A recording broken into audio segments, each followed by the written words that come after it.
referência, mas quando eu pego esse Deus trapaceiro que o Camus está colocando para nós aqui, para esse contexto aqui da crise humana que ele está trazendo para nós, é em relação a esses jogos hipócritas que são construídos na defesa do assassinato, ou nem na defesa, mas naquilo que se justifica o assassinato e o terror em prol de uma causa. Sabe? É quando ele vai dizer, foi essa situação que os levou a acreditar que podia haver uma crise humana, já que eram obrigados a viver na mais dolorosa das contradições, pois eles entraram na guerra de fato, como quem entram no inferno, se é verdade que o inferno é renegação. Não amavam nem a guerra nem a violência, mas tiveram, olha a justificativa, mas tiveram de aceitar a guerra e praticar a violência. E o Camus está justamente dizendo isso, que quando se permite, dentro desse intervalo que é a vida humana, né, essa passagem que é dita lá no mito de Sísifo, né, que a vida é uma esse ponto de partida, que esse indivíduo encontrado aí, né, no absurdo, é uma passagem na vida. Acho que essa expressão agora me fugiu o nome, como uma passagem, né, o indivíduo é encontrado como uma passagem. Nesse momento tão finito, a violência encontra o seu raciocínio lógico, vamos dizer assim, sabe? Encontra a sua justificativa. Então, a abreviação da vida dos outros indivíduos que o Camus acabou de colocar aqui no nosso texto e que eu coloquei no slide, né? Desse indivíduo olhar no outro a partir desse modo operante ideológico como inimigo, ou como esse indivíduo, deixa eu só ver aqui, cadê o outro ponto? Deixa eu só ver aqui, só um instantinho. Cadê? Pronto. Que a ideologia nega apenas o outro, pois é, nesse momento em que nós temos esse jogo, em que todos nós somos irmãos, em que todos nós temos um propósito, né? Um propósito para o bem, um propósito para a justiça social, um propósito para a igualdade, para a liberdade, para essa fraternidade, para aquilo que vai constituir a humanidade. Mas ao mesmo tempo que nós temos isso, os jogos que se apropriam disso, os sistemas que se apropriam dessas ideias, fazem o quê? Jogam você no inferno, colocando você no tudo ou nada de pegarem armas e provocar mais violência em nome dessa paz, em nome de um Deus que traz a questão da bondade, da humildade, mas que não é o próprio Deus, mas sim as instituições, dos governos e ideologias que dizem: faça isso pela pátria, seja patriota, faça isso pela justiça social, pela justiça em si, mas sendo injusto com o outro, matando o outro, perseguindo o outro.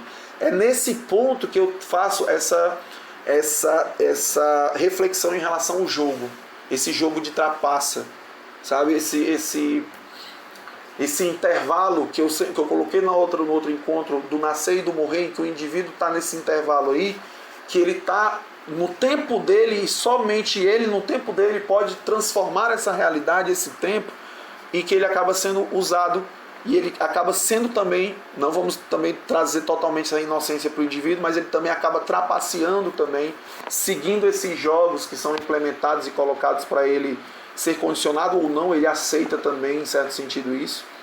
Mas nós vamos encontrar dentro desses jogos, dessa trapaça, indivíduos que não vão aceitar, e o homem revoltado traz justamente esse indivíduo que reconhece esse valor a esse ponto, desse enfrentamento de encerrar a própria vida, se for preciso, em relação a essa liberdade, né?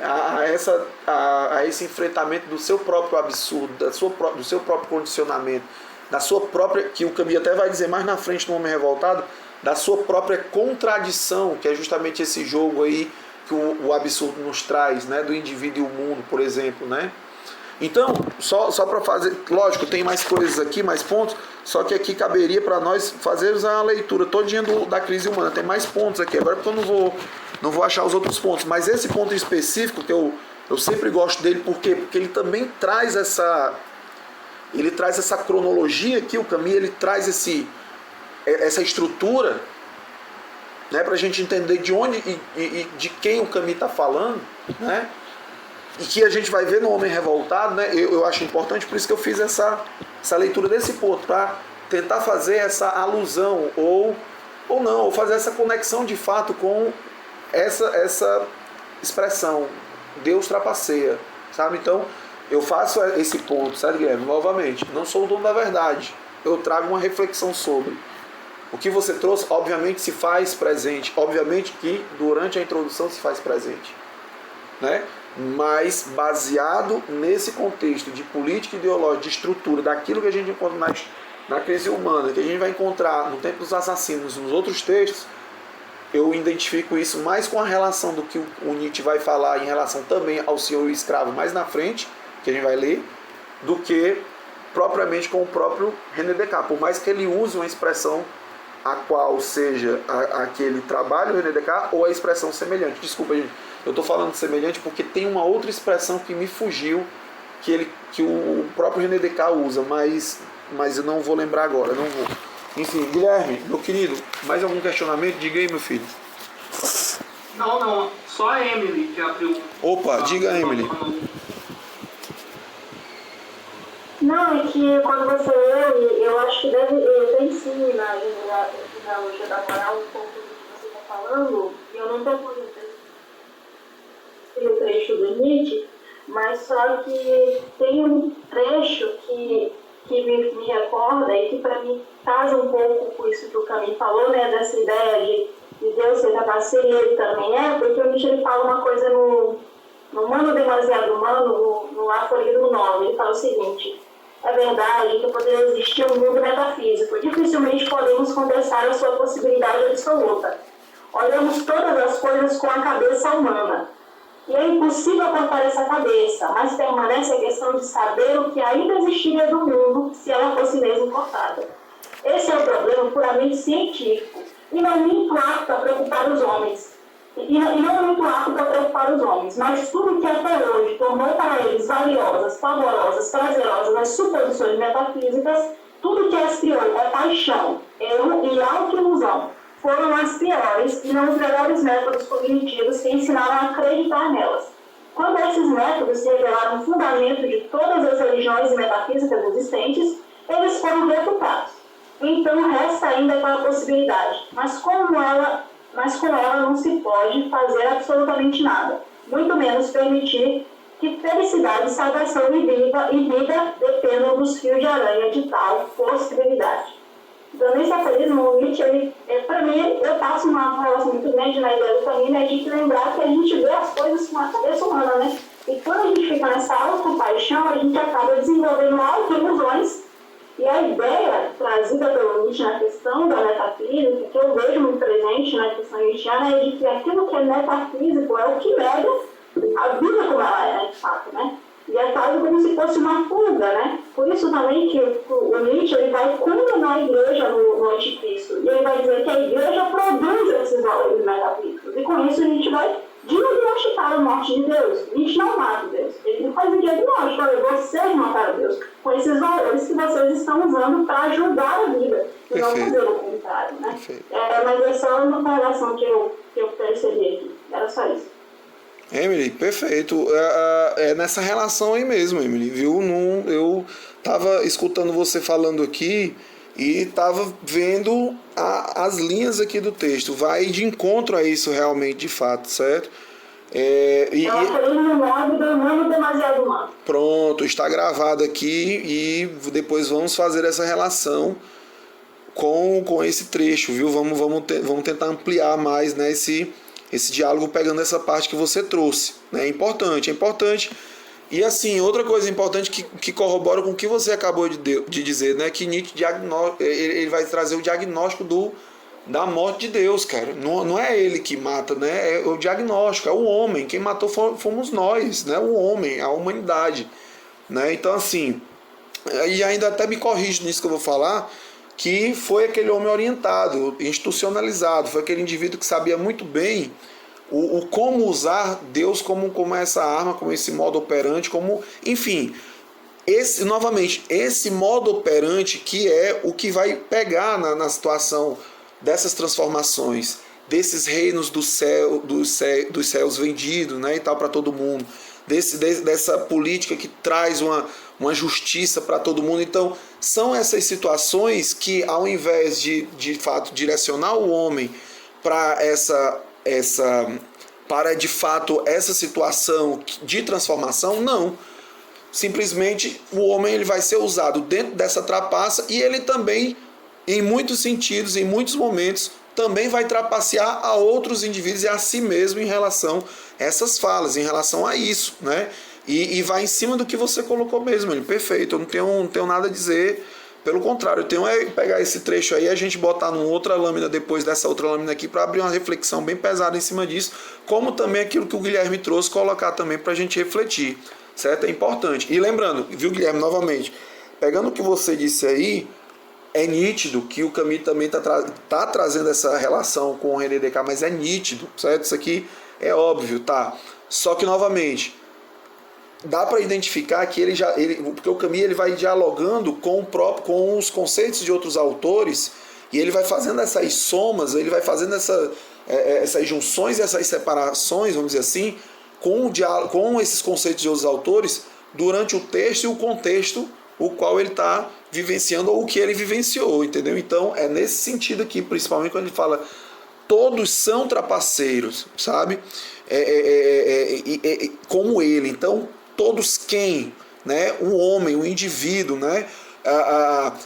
E não só esse homem qualquer, esse homem mundano, esse homem sozinho, não, mas esses homens que constroem essas tais ideologias com soluções milagrosas, metafísicas, com essas coisas assim, mirabolantes, maravilhosas, enfim, que não se justificam que a não ser na questão do poder, na questão de dominação. De dominação aí entra novamente aquilo de senhores e dos oprimidos, dos escravos, daqueles indivíduos ressentidos, dos indivíduos que são condicionados, enfim.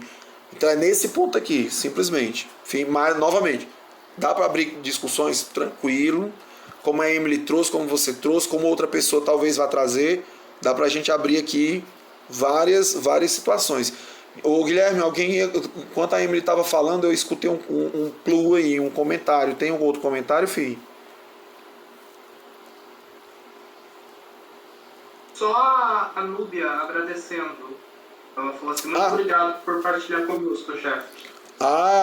Eu que agradeço, gente, vocês estarem aqui nesse momento, viu? E usando do exemplo da Núbia, agradeço, Guilherme, você ter trazido a reflexão, tanto que parou, e aí tivemos aqui esse momento de problematização, né? Onde a Emily também, agradeço aí a Emily por ter contribuído, como você sempre, né? Assim, né? E Núbia também, viu, Núbia, pelo comentário, né? Para a gente poder gerar aqui argumentos, discussões, enfim, debates, né? Onde foi que eu parei, gente? Eu parei aqui eu parei no capricho, tá certo. Decidiciar, tá aqui, não, tá não. Então vamos aqui. Decidiciar, então, não agir. Oi, querido. No momento que o Carlos só acha que ele tá fazendo uma observação. Ô, querido, pois não. Oi, boa noite. Opa, funcionou o microfone, cara, coisa boa. Agora com a câmera e o microfone funcionou, é alternativo. Maravilha. Então, eu queria só fazer uma observação rápida. Acho que a condução está muito legal, né? O caminho está bem interessante de abordagem, né? E as contribuições de todos aí que já se posicionaram, as observações da Núbia aqui, o Guilherme, a Emily, né? E eu queria fazer uma observação, assim, inclusive partindo do ponto que o Guilherme falou, no princípio, né? A gente sabe que o Camus está escrevendo no contexto intelectual que ele é extremamente hostil, né? Então há uma hostilidade intelectual em relação a Camus. Nesse período a gente sabe disso, né? Então o que o Camus faz? E o Camus ele é um cara, ele não é um cara bobo, né? De bobo ele só tinha uns amigos só. O Camus é tudo bobo, mas ele não, entendeu? E então o que ele faz? Ele vai apelar e ele vai fazer uma espécie de concha de retalhos, mas uma concha de retalhos muito bonita. Ele vai trabalhar, ele vai trazer como pano de fundo autores e filósofos que são ricos para a tradição filosófica francesa, né? Então, essa observação que você fez, Guilherme, foi muito perspicaz, porque realmente, não negando, está também Nietzsche, e o Nietzsche é a lógica, eu vejo que a lógica do Nietzsche entre a relação senhor-escravo está presente, é isso que ele vai trabalhar nesse ponto, como o Jefferson bem colocou, mas a imagem inicial que ele vai colocar quando ele coloca esse jogo do Deus enganador, né, me parece que está muito atinado à herança cartesiana. E você percebeu bem isso? Porque quem que é o Descartes na filosofia francesa?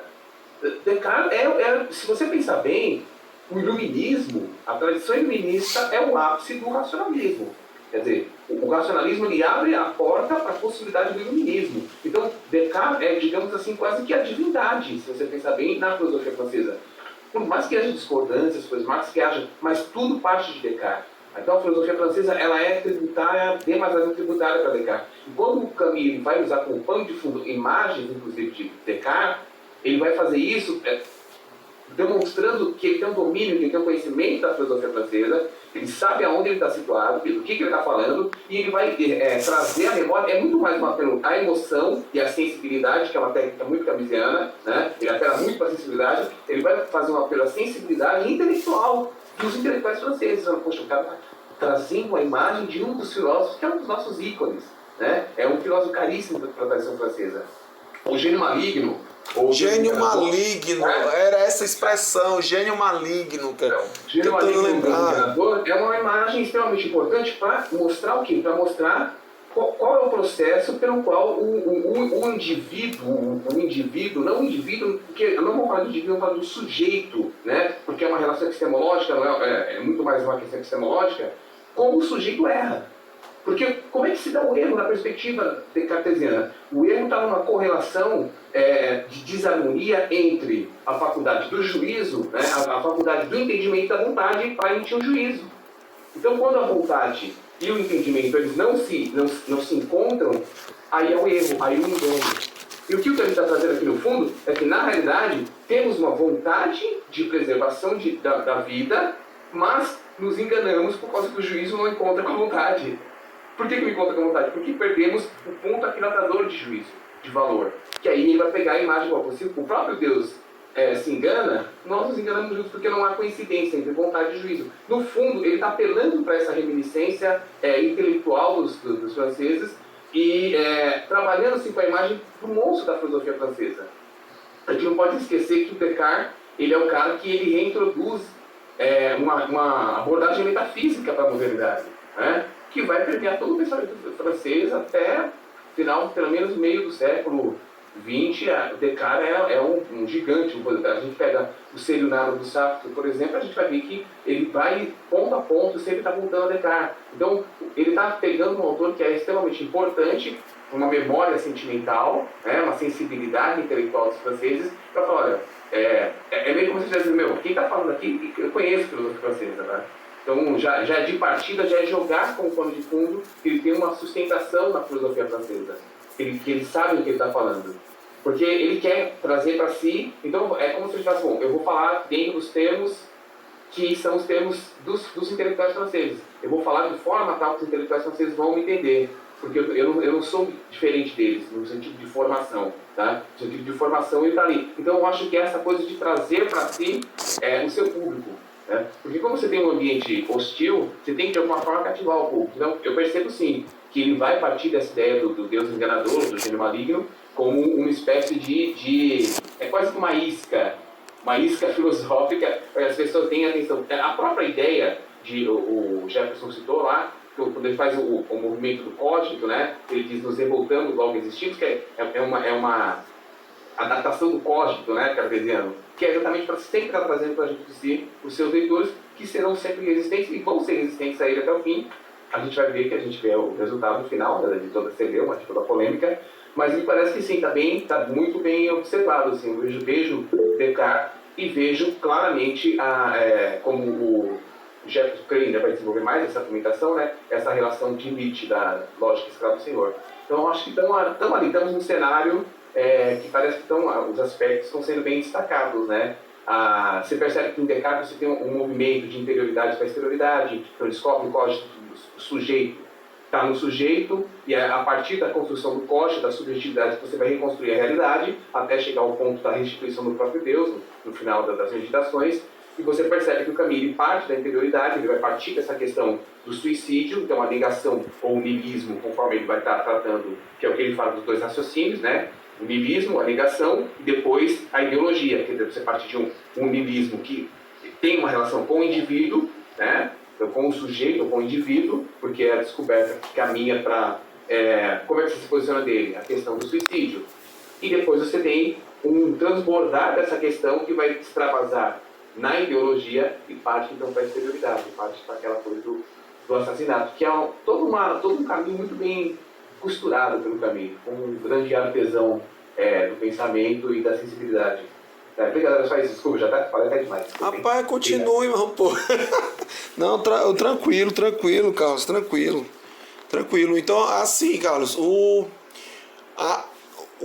que você traz para nós, Carlos, é muito em cima, realmente, do que o Guilherme trouxe, desses pontos que nós vamos encontrar, que o Camus, como você disse, vai costurando em relação, não só ao Descartes, mas em relação a outros autores que nós vamos encontrar no Homem Revoltado, assim como encontramos também no Mito de Sísifo, e a gente sabe muito bem onde o Camus está batendo, que é em relação a essa falência do homem e esse tudo que pode ser feito a partir a partir dessa falência, a partir do que foi gerado em torno, e eu coloco novamente, gente, até enjoar, eu vou sempre colocar isso, em torno dessas ideologias, dessas estruturas que são colocadas, dessa massificação do homem em relação àquilo que é visado como liberdade, é visado como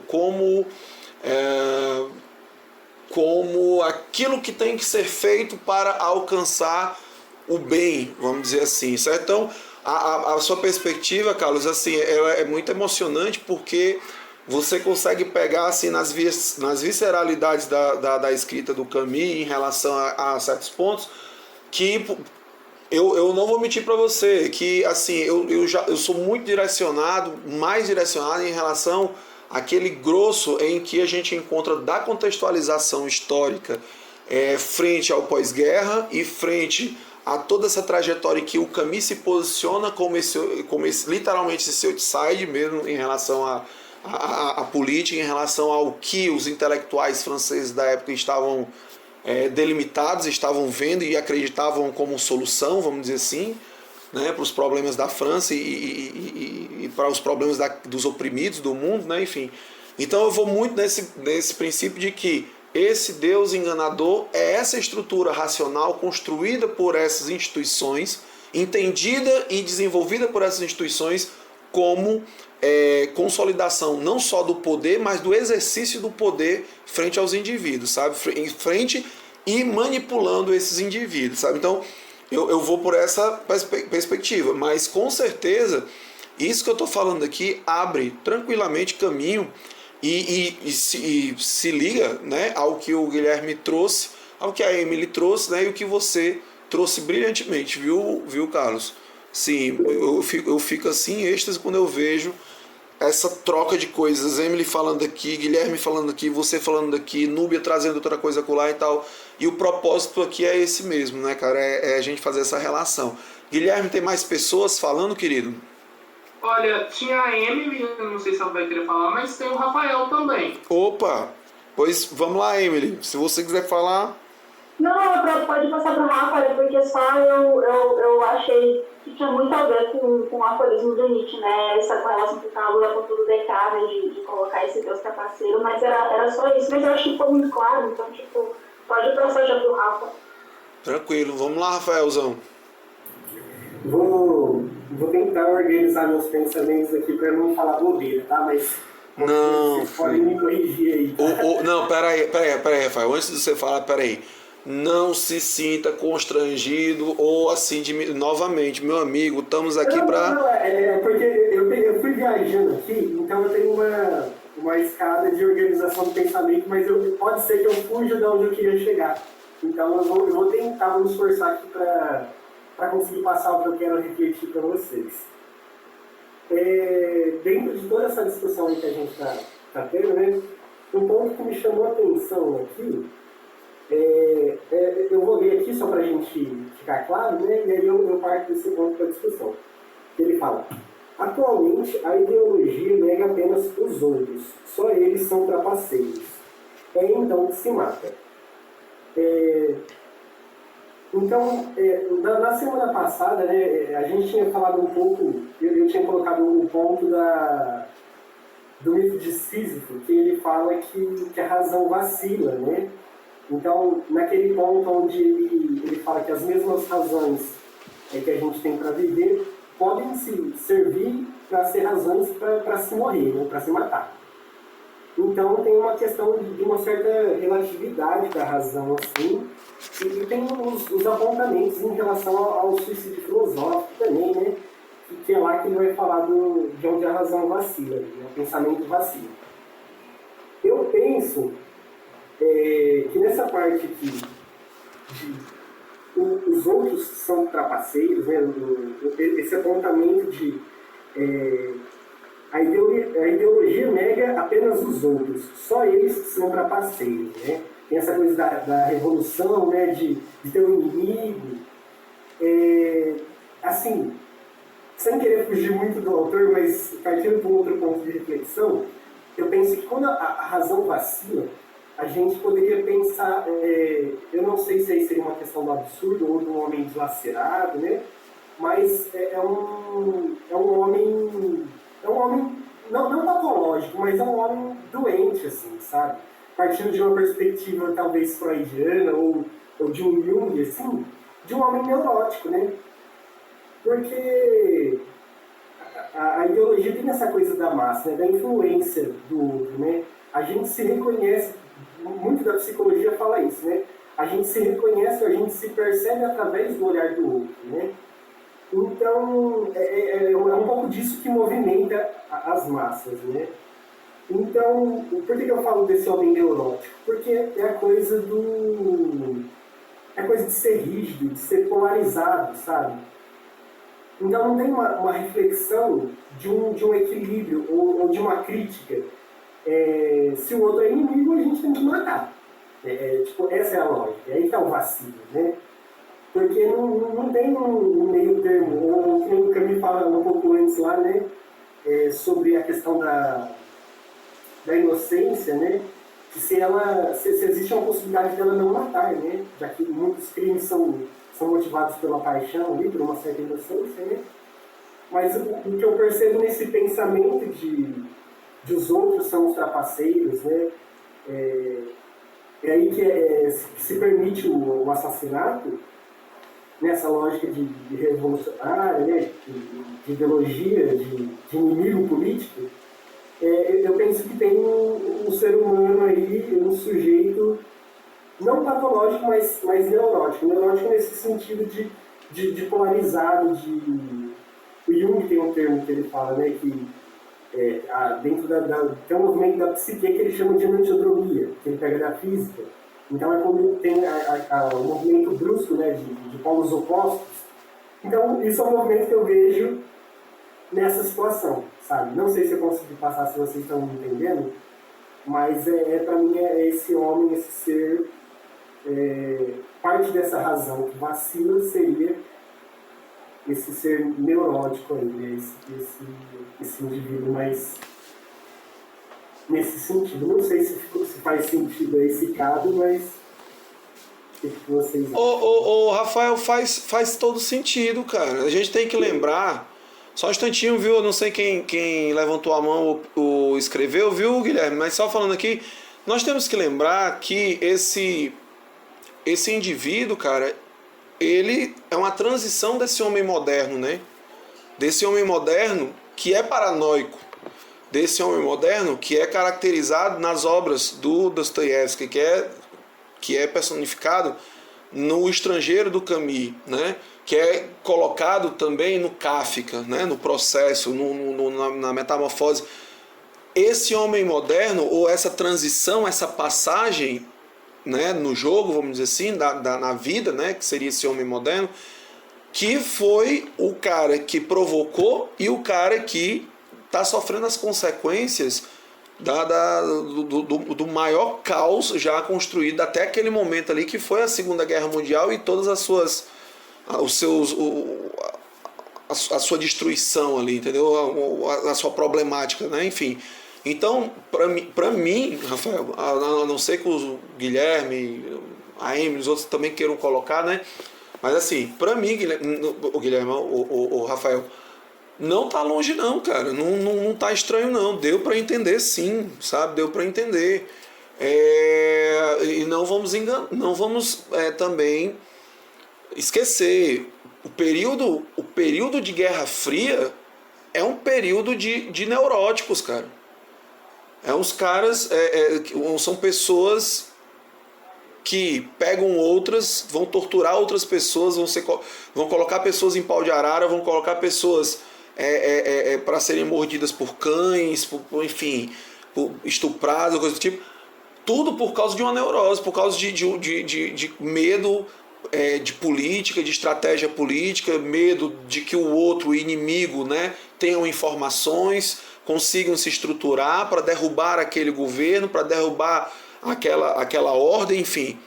Então, essa época que esse homem que você está dizendo, o Rafael, faz sentido, cara. Não está longe não, sabe? Não está longe. Né? Então e outra, ainda vou pegar outro exemplo também pelo Camus, do próprio Diego, né? E do desenvolvimento do estado de sítio, cara. Você vai encontrar a neurose, você vai encontrar a coisa acontecendo, entendeu? Os medos, o terror, né? Aquele indivíduo que não tem por mais que pense, por mais que tenha aquela, abre aspas, segurança de você conseguir raciocinar, encontrar uma lógica, coisa do tipo, mas ele não se liga, ele não se segura em nada. Tudo tá diluído em torno desse indivíduo, sabe? E quem é o cara que melhor se dá bem no estado de sítio, né? Pegando isso que você trouxe, o nada. Porque o nada é a expressão do que o Camus traz para nós aqui. Eu não estou falando por mim, eu estou falando pelo que a gente acabou de ler, do que o Camus traz para nós em relação a tanto faz como tanto fez, matar ou não. Eu estou aqui para seguir aquela lógica, né? Então, o cara que vai mais se sentir bem no estado de sítio vai ser o nada, por exemplo, que é um cara que representa indivíduos da época em que Camus vivenciou e que Camus viveu, certo? Então, não está longe. Para mim, eu compreendo que não está longe. Faz todo sentido. E ainda lhe digo mais, viu? Eu acho que você podia já, a partir desse princípio aí, dessa análise, e escrever alguma coisa aí para os eventos futuros aí, tá certo? Esses eventos aí que virão aí muito próximo, entendeu? Um futuro muito próximo, viu? Só para lhe dizer isso aí mesmo, só para lhe incentivar para isso, tá bom? Ô, Guilherme, quem foi mais que levantou a mão aí, querido? O Carlos. Diga, Carlos, meu querido. Pessoal, desculpa aí novamente. Que desculpa, macho. Não tem desculpa, mano. Intervenção. O Rafael, valeu, obrigado aí por essa observação. Eu fiquei pensando aqui, você estava falando sobre isso, e acho que é sempre importante a gente pensar e retomar que existe um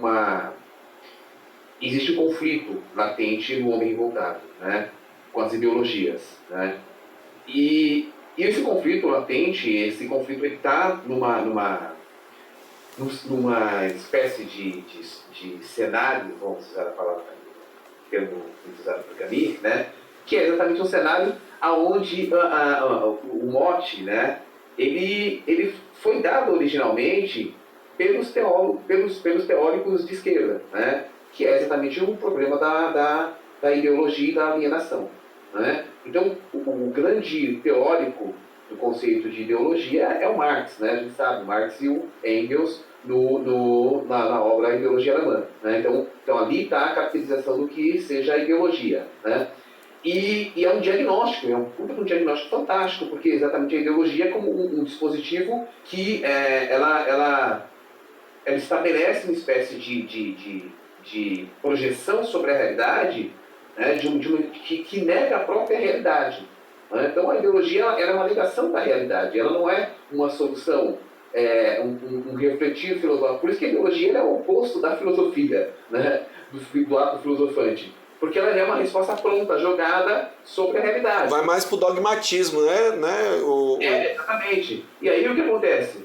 O sujeito que está no âmbito, que está absorvido na ideologia, E no fundo a acusação do Camus é isso aos marxistas e aos comunistas, digamos assim, quer dizer, e aos existencialistas e a todos os istas aí, vocês estão absortos numa ideologia. Então, justifica se matar o outro, que não está preso a essa mesma ideologia. Então, quando você... E é muito uma crítica da mentalidade de rebanho. Tá? É muito uma crítica do pensamento coletivo, do pensamento geral, que também o Kierkegaard faz. Ou seja, quando você não está dentro do pensamento coletivo, você não está dentro do geral, que o Kierkegaard denuncia, né? Então você é o outro que tem que ser morto, você é o outro que pode ser morto, porque você não participa da mesma mentalidade de rebanho. Então você é o inimigo. Então, enquanto no primeiro momento a reflexão do suicídio, o problema está numa relação do indivíduo, na alienação de si para consigo mesmo, aqui já está um problema que já vai transbordar para a categoria política. Eu usaria, se você está falando, estamos falando de termos no âmbito da psicologia, partindo para uma perspectiva da psicanálise, eu diria que nesse momento o indivíduo, o grupo que está preso nessa ideologia, que participa, que comunga dessa ideologia, né, ele projeta o seu Thanos sobre o outro, entendeu? Então, há uma projeção do Thanos, quer dizer, todo esse impulso de morte é direcionado em relação ao outro, tá? Porque o outro, ele pode ser morto, porque ele não participa dos seus ideais, né? Ele não participa da ideologia. Então, o cara que está fora da mentalidade, ele merece, né? Por essa lógica, tá? Ele merece ser aprisionado, ele merece ser expatriado, ele merece ser expoliado, merece ser escravizado, ele merece ser morto, porque ele não participa. Carlos, só pegando em cima disso que você falou, e aí, novamente, por isso que ele é trapaceiro, né? Porque dentro dessa lógica, esses indivíduos que projetam sua vida para esse Thanatos, vamos dizer assim, né? Mais na frente, são esses indivíduos traídos por esse próprio Thanatos, né? Ou seja, você é aquela coisa, você lutou contra um tirano por ele ser no formato X, vamos dizer assim, você derrubou esse tirano e você se torna esse tirano. Eu não sei se eu estou conseguindo chegar e explicar da forma que eu quero, mas a imagem que eu trago, baseado nisso que você está falando, Carlos, é aquela coisa que assim, nós lutamos para derrubar certo poder, mas depois nós nos tornamos aquele poder opressor, massificante, enfim, que justifica o assassinato, entendeu? A tortura. Não sei se eu consegui. Exatamente. Inclusive o Camus vai dizer isso. Vai. Não houve revolução que não engendrasse uma nova opressão, né? Ele fala isso no Homem Revoltado. E isso tem ainda a ver, voltando ao porquê nos enganamos, né? Porque há uma desconexão entre a vontade e o entendimento. Agora eu estou cartesiano demais, né? É que eu fico acelerado lembrando de Descartes. Mas é muito legal, isso mesmo, concordo contigo, Jefferson, e acho muito pertinente as observações do Rafael. Não, eu vou pegar aquilo, tudo começou por causa do que o Guilherme colocou, né? Então eu vou até anotar ali, em explanações futuras, né? Não deixar de citar, porque o deixar de citar certos pontos podem causar situações que, enfim, né, podem gerar conflitos bem maiores, né? Então, para evitar isso no futuro, eu vou fazer a referência novamente aqui, deixando bem claro, assim como eu deixei claro no início, que era uma interpretação que eu tinha sobre a questão do Deus trapaceiro, eu vou fazer essa referência, Eduardo, muito obrigado por você ter trazido a questão do gênio maligno, cara. Eu estava tentando lembrar demais desse gênio maligno, e não tava, só vinha o gênio, não vinha a palavra maligno, mas você trouxe e é isso. Eu já anotei aqui do lado para explanações futuras eu colocar isso de uma forma mais alinhada, viu, Guilherme? Que você trouxe muito bem. Guilherme, alguém mais falou? Eu vi bem uns 3 plum aí. Diga, Emily. Opa, diga, Emily. Nossa, essa correlação de a Revolução Francesa é um exemplo disso, né? Foi a galera que, de certa forma, estabeleceu uma certa ordem acabou morrendo, entre aspas, por causa das suas próprias leis estabelecidas, né? É a razão levada ali ao seu extremo, como se ela fosse a própria justiça dentro de si, né? A própria justificativa e salvação, né? Então, às vezes, você estabelece preceitos e coisas que você mesmo não consegue chegar ao esgotamento de cumpri-los, né? Sim, sim. E além do esgotamento, Emily, continuando aqui a leitura, só para pegar o que você trouxe aí, Emily, e o que o Carlos Eduardo também trouxe, nós temos aqui uma passagem muito interessante quando o Camille diz aqui, né, no finalzinho da página 15, que ele diz assim, decide-se-á, então, não agir, o que implica no mínimo aceitar o assassinato dos outros, aí, Eduardo, que você trouxe, apenas deplorando coerentemente a imperfeição dos homens. Pode-se ainda imaginar a substituição da ação pelo diletantismo trágico, certo?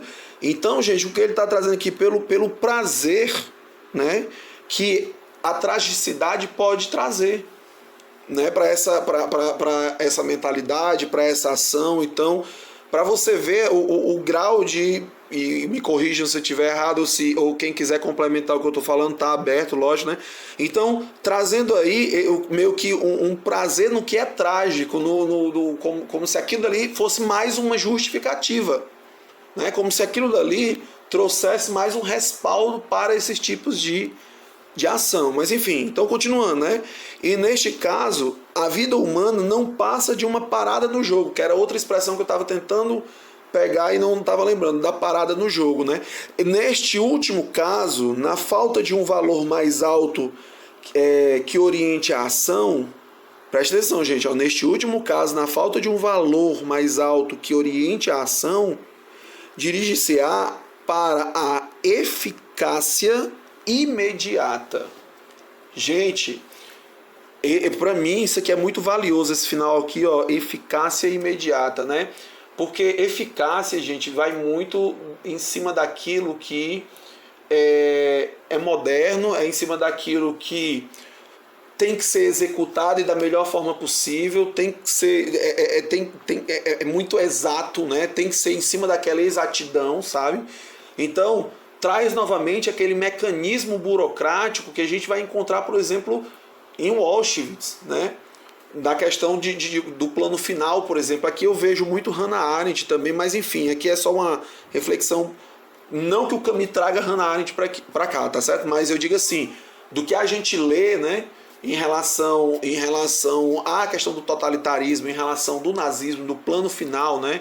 O Eichmann, acho que é o Eichmann, né? Ele da banalidade ai, como é que é o nome, gente? Agora me fugiu, banalidade. Ai, me fugiu o nome agora. Da violência, não. É outro... Banalidade do mal. Obrigado, banalidade do mal. Obrigado, Emily, obrigado. Da banalidade do mal, vai muito nisso daqui, certo? Vai muito naquela fala do Eichmann, né? Quando ele diz, não matei ninguém, eu só executei o plano, eu só cumpri a ordem, né? Então, vai muito em cima disso. Sabe, daquela apoteose, daquela desgraça que acontece com um povo, né, que é visto de forma fria, indiferente, em prol do mecanismo, em prol daquilo que era colocado como lógica daquele sistema, né, daquele modo operante, né? E aí, tanto que nós temos aqui, né, cadê? Nesse caso, a vida humana não passa de uma parada no jogo. Nesse último caso, na falta de um valor mais alto, né, a eficácia imediata que nós temos aqui, eu coloquei, posso colocar outras coisas aqui também, caso vocês tragam, a questão da felicidade, da falência humana, né? Que realmente, assim, no que eu consigo identificar nessa leitura que o Camus traz, e mais uma vez, gente, não é à toa que o homem revoltado é dedo na ferida direto. Por quê? Porque essa mesma eficácia imediata, nessa apoteose do que foi a carnificina humana ali no nazismo, também terá o seu modo operante da eficácia tanto no capitalismo como vai ter no comunismo pós-guerra, certo? Então, nós vamos encontrar essa mesma eficácia. E é em cima disso, como disse o Carlos Eduardo, que o Camus não é bobo. O Camus ele é um autor muito lúcido em relação ao que está na frente dele, né? Ele consegue observar os sinais, vamos dizer assim, né, que estão ao redor, né, dele, né, que ele vivencia também, né? Então eu identifico essas últimas palavras aqui, eficácia imediata, como algo assim que expressa muito do que é nocivo nesse período, viu, Rafael? Do que você disse do homem paranoico, né? Sim, do homem que executa, do homem que precisa executar algo, do homem que está inserido nessa lógica, sabe? E, pelo menos é uma interpretação que eu trago para nós aqui, gente. E aí, já na página 16, se alguém tiver alguma coisa a falar, pode falar, viu, gente? Pode levantar a mão aí, eu me calo, você fala, tá bom? Ó, e aí nós temos aqui, ó, se nada é verdadeiro nem falso, bom ou mal, a regra será mostrar-se o mais eficaz, quer dizer, o mais forte. O mundo não estará mais dividido em justos e injustos, mas em senhores e escravos, né? E aí eu fiz essa pergunta, Carlos, Guilherme, Emily, não sei se o Edmundo está aqui ainda, não sei se a Issa está aqui também, a Ana ainda, não sei, a Núbia, mas aí eu faço essa pergunta aqui, né? Eu coloquei isso lá no grupo, né? Hegel ou Nietzsche, né? Senhor, escravo e niilismo, né? Qual é a compreensão de senhor e de escravo de Camus, né? Aí eu coloquei alguns pontos só para a gente abrir uma reflexão. Lógico que isso aqui, gente, são pontos bem reduzidos de obras gigantescas, certo? Falar de Hegel, cara, é falar de sistemas complexos e grandes, enfim, né? Falar do Nietzsche também é falar de textos assim que trazem toda essa problemática do homem, desse homem moderno, desse conflito desse homem moderno com esses valores, né? Com essa genealogia, enfim, com esse diálogo aí entre senhores e escravos, esse ressentimento e tal. Então, aqui são alguns pontos só, né? São simplesmente alguns pontos. E aí, para a gente analisar qual desses dois pontos aqui que se encaixa mais com o que o Camus está trazendo para nós, né? Porque, por exemplo, viu, Carlos, viu, Guilherme, o que vocês trouxeram aí em relação ao Descartes, que o Camus traz, vai muito na questão desses itinerários da consciência que o Hegel traz na fenomenologia do espírito, né? Quando ele vai trazer essa questão do saber vulgar ao saber mais absoluto, né? Essa manifestação do espírito, né? Aí, ó, temos aí o escravo, ele se tiver alguma coisa em equívoco aqui, gente, tranquilamente, eu não tenho besteira, a gente corrige na hora, não tem problema. Mas aqui, né, dos estudos que eu fiz já no passado e que eu só fiz pegar das minhas anotações e colocar aqui para nós, né? A questão do escravo é uma afirmação, né, o ser para o outro, né? E aí temos o Senhor como contradição ou negação do escravo, ser para si. E aí eu boto só um asteriscozinho ali, coloco o revoltado, que o Hegel não fala do revoltado, eu coloquei aí do revoltado, demitido mesmo, eu coloquei pra gente abrir uma problemática aqui, né? Uma categoria superior. Porque quando a gente lê lá na frente, a gente vai ver que esse homem revoltado, ele é uma categoria superior. Por quê? Porque ele supera a contradição entre o senhor e o escravo, e ainda mais. Quando ele supera essa condição de escravo frente ao senhor, ele vai irradiando os outros que estão com ele a esse mesmo movimento. A reconhecer-se a si mesmos, né, na mesma...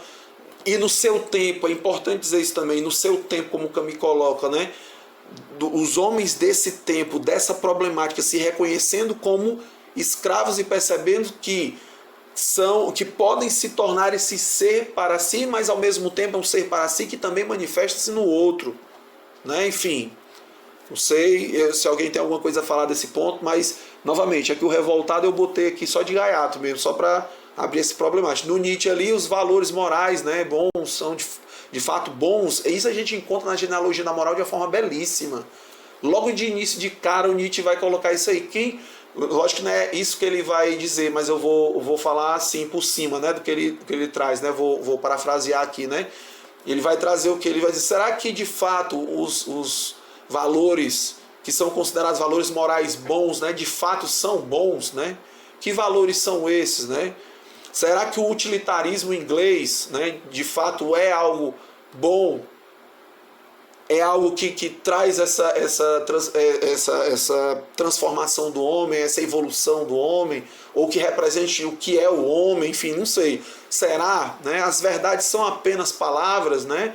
Porque também tem uma parte na genealogia que o Nietzsche traz isso, né?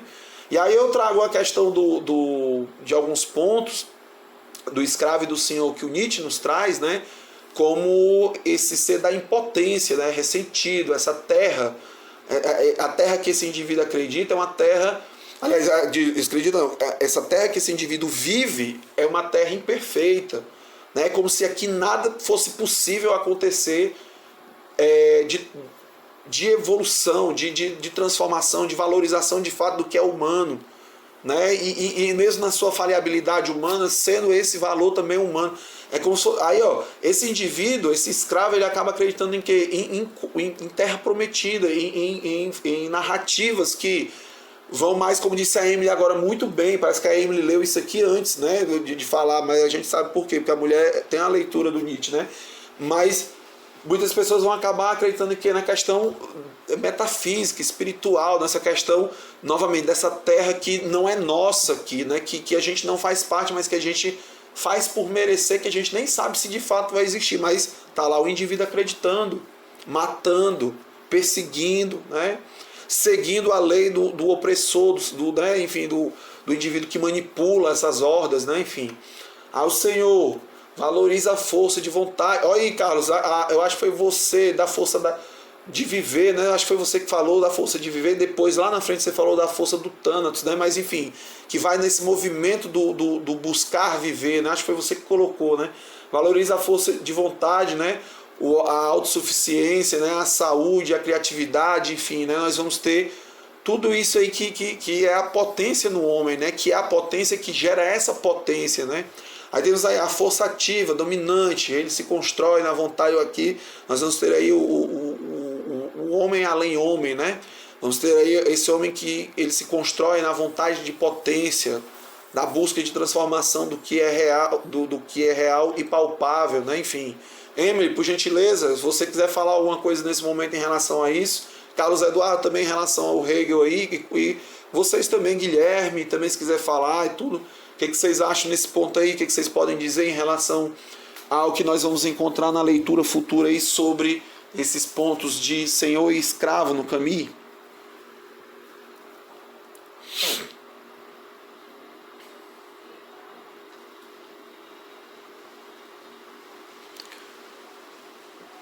Deixa eu ver aqui só a outra. Opa, diga aí. Eu lembro de senhor escravo propriamente dito. Quando eu não vou de genealogia da moral aqui, não é um livro que eu tenho tanto domínio, eu não gosto de trazer ele tanto a lembrança, porque eu tenho muito medo de receio de ir para um caminho diferente, assim. Mas, assim, o Zaratustra, o Nietzsche, ele fala muito claramente na ideia do camelo, né? Que é o camelo que carrega os valores morais que não são dele, né? Então, ele é basicamente um escravo do sistema metafísico que foi imposto sobre ele um valor de negação da vida.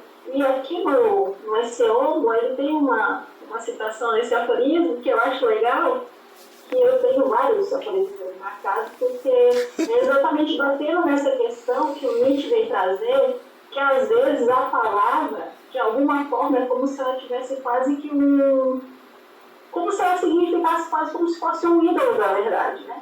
E de que, na verdade, a gente precisa questionar esses valores até que eles se evidenciem na própria vida, eles sejam validados pela vida.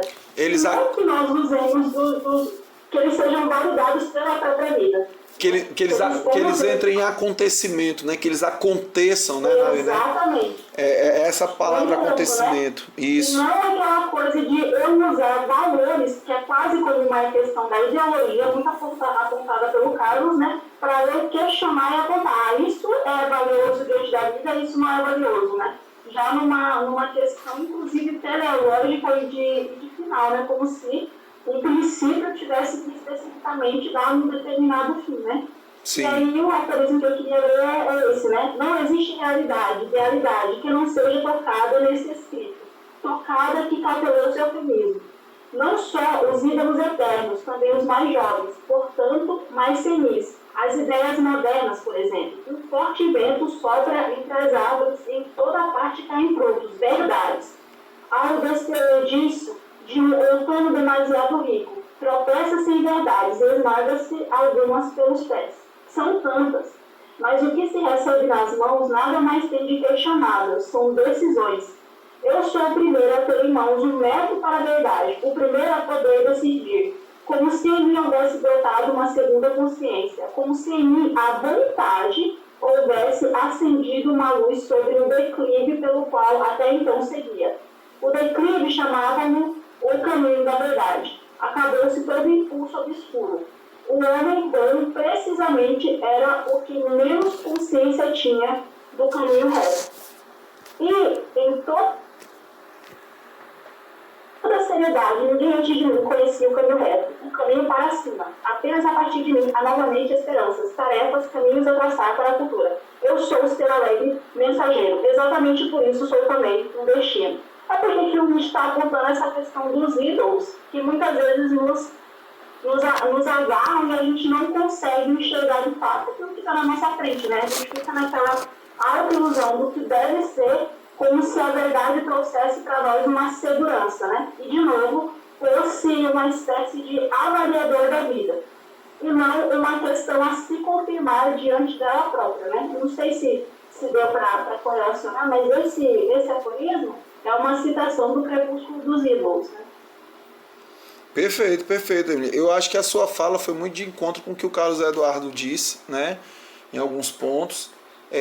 Também eu consegui identificar aquilo que o Rafael trouxe, sabe? Eu acho que também se encaixa, né? E assim, Emily, perfeito. Eu só queria que você repetisse aí no livro Crepúsculo dos Ídolos, né? Crepúsculo dos Ídolos. Qual é o aforismo aí?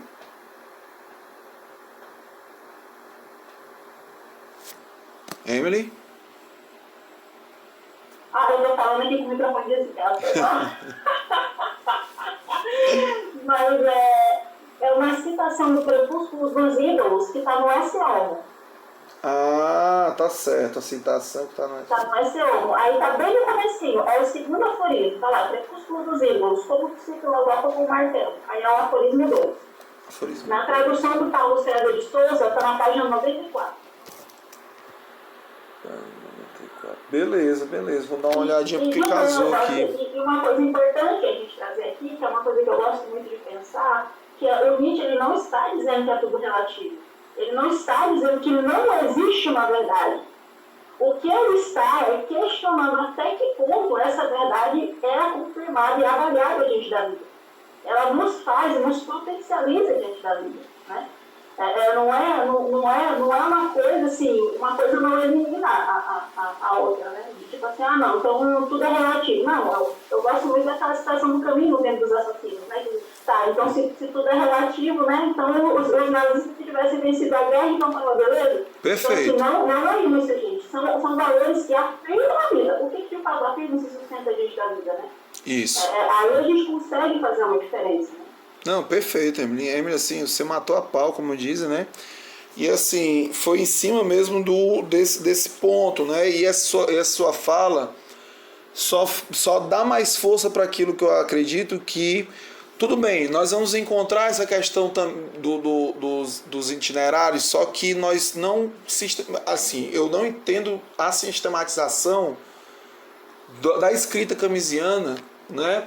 Em cima do que o Hegel traz. Até mesmo por uma questão de coerência com a escrita do Camus já no Mito de Sísifo e depois no próprio Homem Revoltado. Você não vê essa caracterização de sistematização filosófica, coisa do tipo.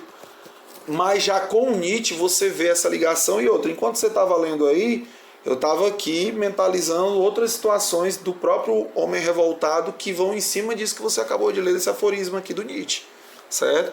Então, assim, eu coloquei os dois porque é, de fato, uma pequena polêmica e tudo. Quem estuda Camus, às vezes, direciona mais para o Hegel. Eu até fiz essa pergunta em off para o Carlos Eduardo, né? Eu troquei uma ideia com ele em relação a isso antes desse encontro. Isso uma semana atrás e tal. Fiz uma pergunta a outros indivíduos que fazem parte do grupo, mas também não trouxeram, né? O Carlos Eduardo discutiu mais um pouquinho comigo em relação a isso, os outros não. Porque de fato, viu, Emily, e todos, né? É uma situação que algumas pessoas não querem se comprometer, né? Não querem trazer à tona essa reflexão. Eu não entendo porquê, né? Eu acredito que isso aqui, até depois, nos escritos que nós vamos ver aqui, até porque Camus, ele vai citar o Nietzsche já. Peraí, cadê? Deixa eu ver se é aqui ainda que ele vai citar o Nietzsche. ele continuando a fala dele aqui no texto, ele vai falar do Nietzsche, ele vai trazer uma exemplificação em cima do que o Nietzsche escreve nesse contexto aqui, certo? Agora eu não tô descobrindo. Ô Guilherme, mais na frente, na 18, ele vai falar do Descartes, ele vai trazer essa questão do Descartes novamente, como disse o Carlos Eduardo, como disse você. Agora, tá aqui do Nietzsche. No Nietzsche ele vai falar na página 19, né? Ele vai trazer uma citaçãozinha. Oi, querido. O Carlos Eduardo se despediu, tá? Foi? Não, mas peraí, ele já saiu? Já saiu? Já saiu. Já? Vamos fazer assim, queridos. Eu posso parar aqui, gente? Posso parar nesse ponto aqui, nesse slide, tudo? Podemos parar aqui. Uhum. Pronto, deixa eu só ver o povo aqui que ficou aí. Pronto, deixa eu ver os companheiros que ficaram até o final, só nós 4. Só nós 4, mas tudo bem. O Rafael Petrucci também saiu, né? Eu acho que ele pôs no chat que ele tinha que sair às 9h30. Acho que várias coisas no chat. Tinha que sair às 9h30. Não, então pronto. Gente, olha, Guilherme, eu queria lhe agradecer. É isso mesmo. Para algumas pessoas que estão acostumadas com outro tipo de grupo de estudo, e aqui eu não vou citar nomes, tá? Mas tem certos grupos de estudo que é o cara lendo, falando, e o que ele está falando é assim, é inquestionável, é inquebrável, ele é o porta-voz do indivíduo ali, ele está psicografando ali a fala do cara, está escrevendo ali e tal, enfim. E no nosso grupo, cara, não tem isso, certo? Tipo, tá aí, eu já anotei ali para mim, sempre quando for falar da parte ali, não deixar de citar a parte do gênio maligno, do Deus que trapaça e tal, porque para justamente não levar para outros direcionamentos que as pessoas acabem não fazendo a relação com aquilo que o René Descartes também coloca e que o Camus também pega, sabe? Mas que ele faz essa relação, como a gente acabou de ver do Senhor e do Escravo mais na frente, e com a ideologia e com a situação que acontece na atualidade dele, né? Então, sabendo de tudo isso só deixa o pensamento mais rico, cara. Porque quando, por exemplo, eu for apresentar isso num evento, não tenha dúvida que eu vou lembrar da fala que nós tivemos aqui e vou trabalhar em cima disso, né? Então eu fico muito satisfeito do grupo, da gente estar aqui nesse momento às 9h32, né? Falando sobre Camus e aprendendo e construindo um com o outro aqui essa dinâmica. Beleza? Então eu queria lhe agradecer a Núbia também, agradecer você, Emily, né? Eu queria agradecer o Carlos, mas o Carlos saiu, mas enfim, né? Mas é isso, gente, tá bom? Eu espero que vocês estejam comigo na próxima semana. Nós andamos pouco, mas foi preciso porque o Carlos, a Issa, né, que estava aqui, o Edmundo e a Ana não tinham visto esse início. Já da próxima eu vou começar de vez daqui realmente. Vou marcar aqui, né? Marquei aqui de onde eu vou começar a próxima leitura da página 16 e vamos seguir porque eu já quero entrar no Homem Revoltado, que é o próximo ponto que nós temos aqui, né? Mas para isso a gente tem que terminar essa introdução. Então eu já quero terminar essa introdução no próximo encontro. Tá certo? Não vou... Quarta-feira que vem é a quarta-feira de cinzas, né? Vai ter Não. Vai ter não, porque todo mundo aí vai estar... vai estar se recuperando, vai estar descansando, né? Então não vai ter. Bem lembrado, viu, o Guilherme? Eu vou dar um aviso lá no grupo. Vou dizer que na próxima semana não tem um encontro, por causa que é quarta-feira de cinza realmente. Só na outra semana, né? Só na outra. Bem lembrado. Beleza, queridos? Deixa eu só tirar um print aqui de nós aqui, tá bom? Para fazer aquela situação de praxe, tá? Para colocar lá no grupo, lá no Instagram. E aí a gente se despede, tá bom? Deixa eu só fechar aqui a apresentação, parar a apresentação. Vou mandar esse slide lá no grupo, viu, gente, também, porque é importante que vocês tenham esse slide e vocês possam ir trabalhando ele depois. Tranquilo. Pode ser assim, podemos ficar assim, não tem problema não, viu, Núbia? Não tem problema não, vamos lá. Não, peço desculpa não, por isso não, besteira, tranquilo, tamo junto, vamos lá. Gente, é isso no 3, 1, 2, 3. Ok. Gente, fortíssimo abraço a vocês, tá? Ansiosamente esperando aí para a próxima semana. Vou já colocar... Abraço, valeu, galera. Abraço, Emily, Núbia, Guilherme. Já tô colocando o slide lá no grupo, tá bom? Forte abraço. Tenha um ótimo resto de semana e tamo junto. Boa noite.